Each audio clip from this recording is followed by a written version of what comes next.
Siya lang ang makukulong. Yan ang buwelta ni dating Senadora Laila de Lima kay dating Pangulong Rodrigo Duterte. Kasunod ito ng payag ni Duterte sa kanya at sa International Criminal Court. Nasa frontline ng balitang yan si Jenny Dongon. Magsama-sama na kayo ng ICC, Iha.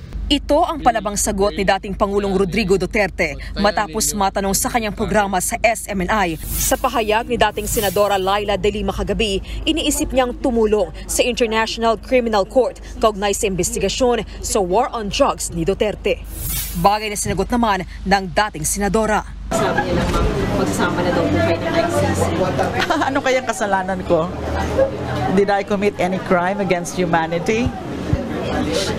Wala. So ano magiging basihan? Siya lang ang makukulong. Nauna nang sinabi ni de Lima na hindi niya pa napapatawad si Duterte. Naniniwala kasi siyang ang dating presidente ang may pakana kung bakit siya nakulong ng halos 7 taon bago payagang makapagpiyansa at makalaya nitong Lunes. Dumistansya naman si Duterte sa desisyon ng korte sa matagumpay na bail petition ni de Lima.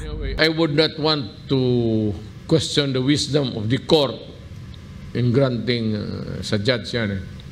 So I will not discuss. Ngayong ika-4 na araw na malaya na si de Lima, Ako na lang sana dito nga ako. Nagihiribi ang mga akin ko.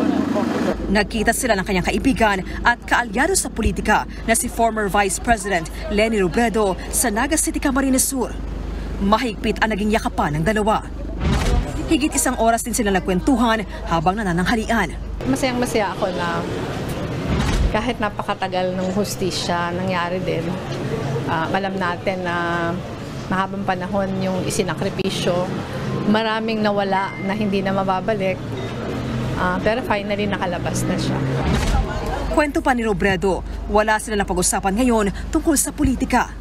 She deserves na bigyan muna ng panahon na yung personal affairs niya ayusin niya bago pa man isipin yung mga next steps for the opposition or next steps for the party. Mahabang panahon yung ika-catch up niya para sa sarili niya. So siguro sa kanila lang kami mag-uusap kung ano yung halaga nito para sa mga kasamahan. Malugod ding ibinahagi ni Attorney Laila ang pagkikita nila ng kanyang 91 anyos na ina si Mami Norma makalipas ang 4 na taon. Hanggang sa pagkikita nila, hindi raw alam ng kanyang ina na nakulong siya. I said yes, di kita iiwanan. Kasi kung sasabihin kong lalong yun, iiyak yun and all that.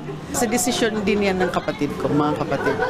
Wag na lang natin sabihin sa mami kasi baka lalala yung kanyang health condition. Kaya nga pinalabas namin, galing nga ng US, kaya kunwari merong pasalubong na dollars. Bukod dyan, binisita ni de Lima ang puntod ng kanyang amang si Commission on Elections Commissioner Vicente de Lima. Ilang araw munang mananatili si de Lima sa Camarines Sur bago bumalik sa Maynila at asikasuhin ang kanyang kasong isasampa laban kay Duterte. Nagbabalita mula sa Frontline, Jenny Dongon, News 5. Magpapakulong na lang daw si dating Pangulong Rodrigo Duterte kaysa humarap sa Sabina. Iginiit yan ng dating Pangulo kasunod ng pagpapatawag sa kanya ng Piskalya sa Quezon City. Kaugnay ito sa reklamong grave threats na inihain ni ACT Teachers Party List Representative Franz Castro. Noong October 11 nang umano'y pagbantaan ni Duterte ang buhay ni Castro sa programa sa SMNI. Dito ipinagtanggol ni Duterte ang hinihinging confidential funds ng kanyang anak na si Vice President Sara Duterte.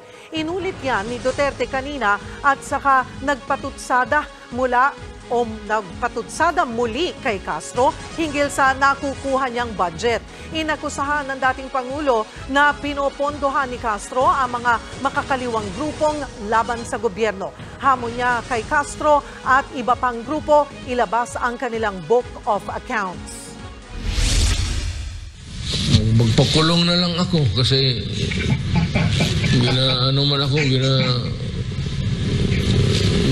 oppress ako ni Franz.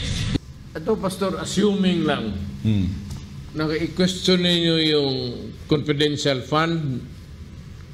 Ngayon gusto ko i-question, buksan mo rin ang libro ni Franz, pati yung mga left, saan nila binigay yung project nila na pera, saang project yan,